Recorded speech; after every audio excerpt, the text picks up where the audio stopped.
An apartment unit so elaborately booby-trapped it was set to kill. We now have new video from a previously confidential FBI report showing us what investigators first saw when they showed up at the theater shooter's apartment.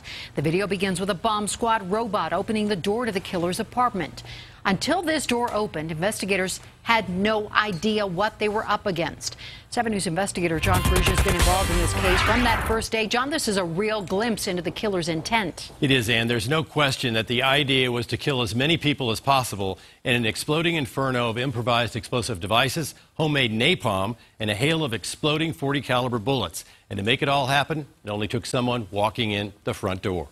The video is surreal. The robot moving through the front door of the apartment and showing investigators for the first time a morass of tripwires, blinking lights, and armed explosives, a deadly jigsaw puzzle that had to be disarmed. Basically what you want to do at that point is just try to identify everything you can. Gary Smith is an ATF explosives enforcement officer who helped dismantle all the bombs. His intent was to have law enforcement respond to a noise complaint at the apartment, enter the apartment, and trip the tripwire and set off the devices. 16 improvised explosive devices are homemade bombs that look like a cluster of black bowling balls connected with wire. They lay in the middle of the living room floor.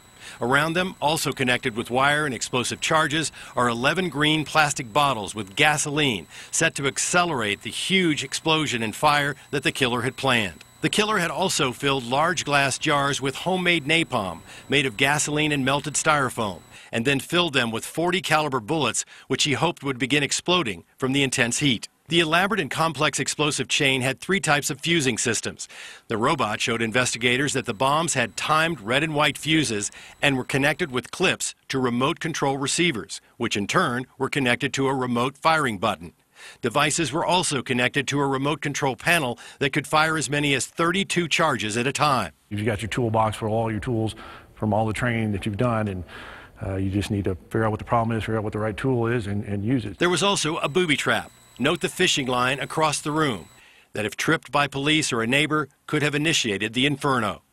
In addition, there were hundreds of rounds of rifle, shotgun, and pistol ammunition in the apartment that the killer clearly believed would discharge as the pyrotechnic accelerants began to ignite. Now, the ATF, FBI, and Adams and Arapahoe County bomb squads coordinated to use, as he said, every tool in the toolbox to disarm those explosives. It's clear, says Gary Smith, that the killer had no plan to return to that apartment. As was proven in the trial, his meticulous plan was simply to kill more innocent victims. I'm Call 7 investigator John Ferrugia. That is horrifying, John. Thank you.